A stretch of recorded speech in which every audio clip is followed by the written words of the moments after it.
Hello guys, I'm Tom, and today we will see what Zoicosis is. Within the vast and often underestimated universe of independent horror, few works have managed to break into the collective memory as powerfully as Zoicosis. We are not talking about a simple title to pass the time, nor just another product in the endless list of releases. Zoicosis is an immersive experience that breathes tension, strangeness, and a kind of discomfort that sticks to the mind like a persistent shadow. It is a story that, more than being told, seeps into your thoughts, leaving an unsettling trail that does not easily fade away. From the very beginning, it becomes clear that this is not a conventional adventure, but an invitation to venture into a territory where the grotesque and the mysterious intertwine until they become inseparable. The game puts us in the shoes of Paul Connolly, a man bearing the invisible scars of a life marked by defeats and blows that have left deep traces, both personally and professionally. At present, Paul is an emotional castaway who has hit rock bottom, a man trapped in the shipwreck of his own existence, with a desperate need to find a job that will allow him to straighten out his course. And that urgency, as so often happens, pushes him into territories where common sense would advise not to set foot. One ordinary day, in the middle of that hopeless search, Paul stumbles upon a job advertisement that catches his attention because of its unusual nature. It does not offer many details, but promises a more than attractive salary, a position as a night caretaker at a zoo. At first glance, the offer seems oddly simple, almost too good to be true. However, its ambiguous tone, the vagueness of the description, and the air of mystery floating between the lines are signs that something does not quite fit. And yet, the weight of necessity outweighs the doubts. What Paul does not know is that this job will be anything but normal. From the moment he crosses the zoo gates, a thick and oppressive feeling envelopes him. The animals that inhabit the place are not what they should be. Many show grotesque deformities, as if their flesh and bones had been shaped by a perverse and unknown will. They do not behave like mere wild creatures. Their movements have a calculated aggressiveness, as if they were predators designed for a specific purpose: to kill. And Paul's mission will not only be to feed or watch over them, but to discover in the shadows the sick secret hidden by that zoo, closed to the public for years. The inevitable question pulses from the first minute: what really lies behind those closed walls? This analysis will delve deeply into the guts of Zoicosis, unraveling who, or what, these creatures really are, the origin of their mutations, and above all, the role of a presence as disturbing as it is fascinating. Mother, a silent force that seems to manipulate every event from an inaccessible place. If you haven't played yet, and want to experience it fresh, this is the moment to stop, because from here on, darkness will have no turning back. The story begins with Paul trying to get accepted as a worker at Pine Valley Zoo, a facility that has been closed for 2 years, but strangely continues to hire staff for night shifts. The position consists of feeding and watching the animals, with an enticing starting salary: $1,000 per year for new caretakers. For a man who has been unemployed for a year, dragging a depression that threatens to break him inside, and with his mental health deteriorating day by day, the offer presents itself as a salvation. Paul lives with his wife, Lily, and his little daughter, Gina. For him, getting this job could be the first step toward the much-longed-for family stability. The interview, however, unfolds strangely. Paul expects a formal process with questions, evaluations, and perhaps a tour of the facilities. Instead, Oliver appears, a sober-looking man who introduces himself as part of the Human Resources Department. However, his gestures, his gaze, and especially his silences make it clear that he knows much more than he is willing to say. Before Paul can even confirm his hiring, Oliver places in front of him a stack of documents that he must sign without reading. The explanation sounds reassuring on the surface. Pure procedure, he says. Then he hands Paul a laptop, or PDA, that he will use during his work. But then, the situation becomes even more unsettling. While Paul checks the PDA, Oliver, with chilling naturalness, injects a substance into his arm, assuring him that it is vaccines to prevent diseases transmitted by animals. Paul, somewhat confused, does not suspect that what has just entered his body is something far more sinister, a parasite designed to bind him irreversibly to the orders of the organization that pulls the strings behind the scenes.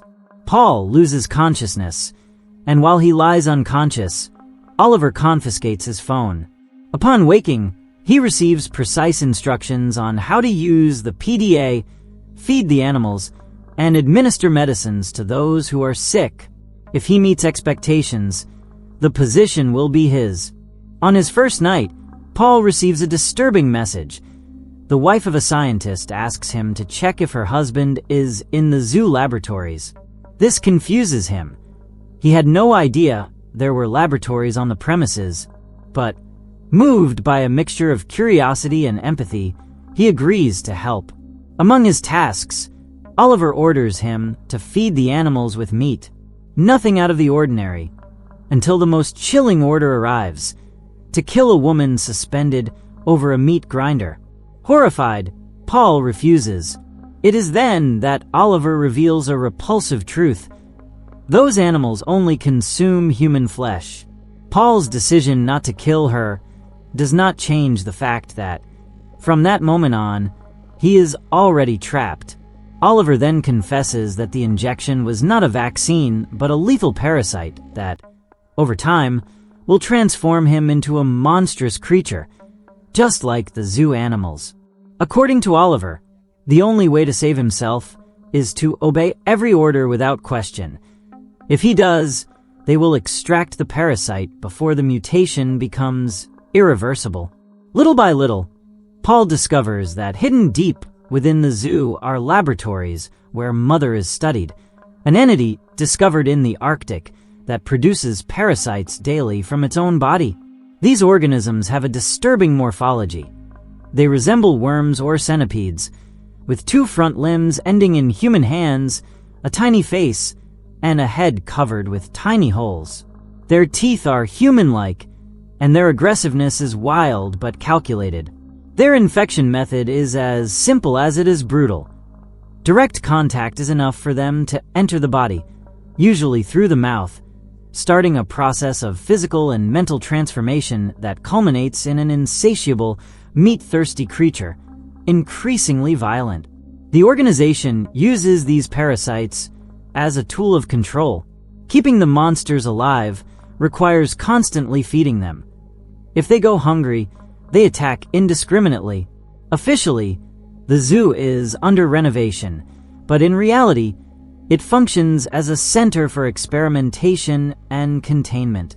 Over time, Paul understands that Oliver is not just any bureaucrat, but a key scientist in the leadership of this scheme, protected by authorities and law enforcement who guarantee his impunity. They recruit desperate people to be used as food or human guinea pigs, with the same detachment as a butcher handling his merchandise. The origin of it all goes back to the late 80s, when Oliver and an expedition team traveled to the Arctic Circle. Digging in a frozen, untouched area for millennia, they found Mother trapped in ice. Upon freeing her, they transferred her to Pine Valley with the goal of studying and exploiting her biological potential. Since then, they have injected her parasites into animals, turning them into predators of human flesh.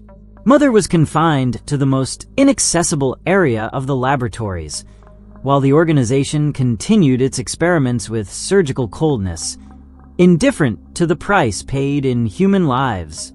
Deep within that complex, submerged in near total darkness and isolated from any contact with the outside world, one of the most macabre and disturbing practices the human mind can conceive was taking place.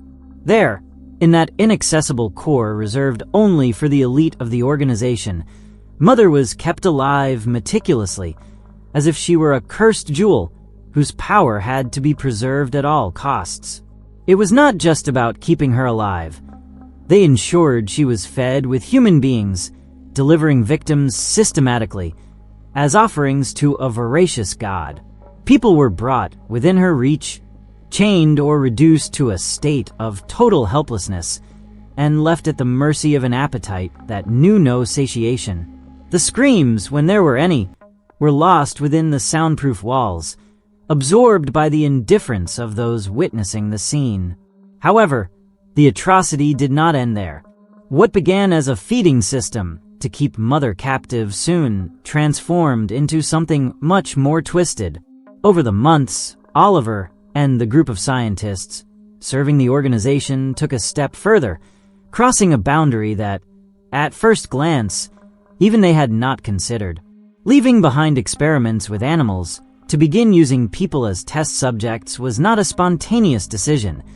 It was the result of unrestrained ambition, fueled by the promise of controlling and perfecting the power the parasites represented.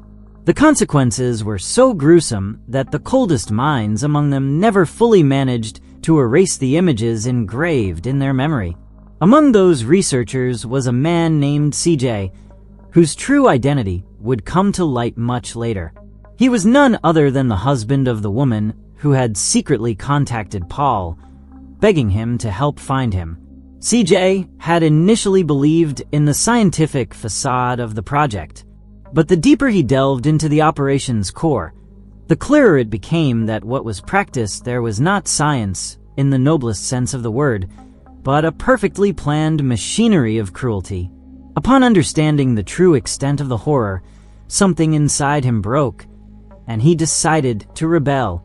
His goal was neither small nor simple: to develop a drug capable of reversing the effects of the parasites in the infected animals and, eventually, to eliminate Mother forever.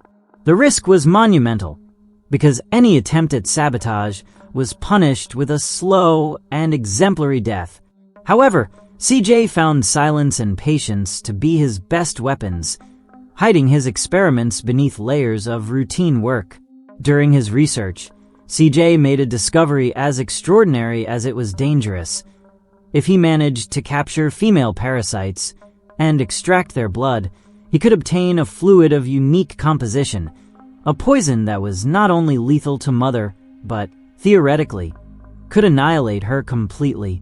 That revelation changed the course of his actions, marking the beginning of a plan that, if discovered, would seal his death sentence. From that point on, the course of the story was in the player's hands. Nothing was set in stone. Paul could survive or perish, destroy Mother or fail tragically. Each ending reflected the decisions made throughout the game, turning every experience into a personal tale of horror and survival. With these revelations, the pieces of the Zoicosis puzzle finally fell into place, revealing the origin of the mutant beasts and the dark web linking them to Mother. It was time to delve into the catalog of horrors infesting this world. Creatures whose mere description could chill the blood: mutant kangaroo or wallaby. Infected by one of Mother's spawned parasites, its body has grown disproportionately. Although it maintains the general silhouette of a kangaroo, its anatomy has been distorted by a nightmarish design. Exaggeratedly long limbs, a snout from which blade-like teeth emerge, and on its stomach, a huge second mouth perfect for tearing and devouring.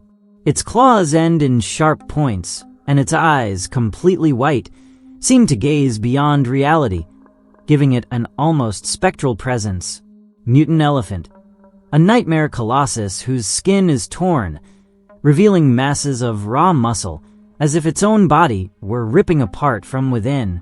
Irregular bony spikes protrude from its back, and its trunk has mutated into a tangle of tentacles evoking Lovecraftian creatures. Tumorous folds deform its skin, its ears resemble bat membranes, and its jaws hold rows of teeth as sharp as industrial blades. Its legs, now crowned with claws, can pulverize any barrier in seconds. Mutant penguin, much larger than any natural specimen. Its wings have transformed into robust membranes, granting it the ability to fly. Its beak, twisted by mutation, opens in 4 parts when it emits a roar that seems to pierce the soul. Its eyes, of absolute white, combined with its speed and flight, make it an almost unstoppable hunter. Veins stand out like cords beneath its skin, giving it a sickly and threatening appearance. Mutant giraffe, perhaps the most grotesque transformation of all. From its torso and abdomen emerge several thin and elongated legs resembling those of an insect or crustacean. The front hooves have turned into articulated claws, and its neck splits in 2, each half controlling independent movements. Its lower jaw can separate from the upper at an impossible angle, revealing multiple rows of teeth. Despite its size, it moves quickly and can climb as if gravity did not exist for it. Mutant moose, a mass of savage strength capable of jumping and climbing impossible heights. At first glance, it could pass for a common moose, but its head can open horizontally, revealing a mouth full of sharp teeth. Its antlers, covered with irregular spikes, recall legends of Wendigos. On its abdomen and back hides another gigantic mouth, as if its body were designed to devour from any angle. Monstrous zebra, completely distorted. Its rear houses a colossal mouth, while the front extends like a tail that drags on the ground. Its head has lost all resemblance to a real zebra's, and tentacles sprout from its back, waving as if they had a life of their own, reinforcing its aura of constant threat. Monstrous hippopotamus. Its deformed body is covered with protuberances that release toxic gases. Its skull vaguely resembles that of a mole, but it retains a pair of red, furious eyes that seem to burn. Inside its mouth, teeth are fused with tentacles, creating a vision as strange as it is terrifying. Infected gorilla. Colossal in size, it maintains its quadrupedal posture, but its limbs end in claws capable of tearing through steel. Its torso and abdomen have transformed into a grotesquely huge mouth that opens as if its own body tried to devour everything. One of the darkest endings shows Paul finally succumbing to the infection. In this version, Sarah, the journalist he had saved from the grinder, manages to lock him inside a bathroom. Veins stand out like tense cords beneath his skin, a clear sign of the mutation's progress. When Oliver enters to assess the situation, he is met with a terrifying sight. From Paul's body have sprouted additional limbs, resembling insect legs, emerging from his arms and torso. Before Oliver can react, Paul lunges at him with inhuman speed and kills him mercilessly.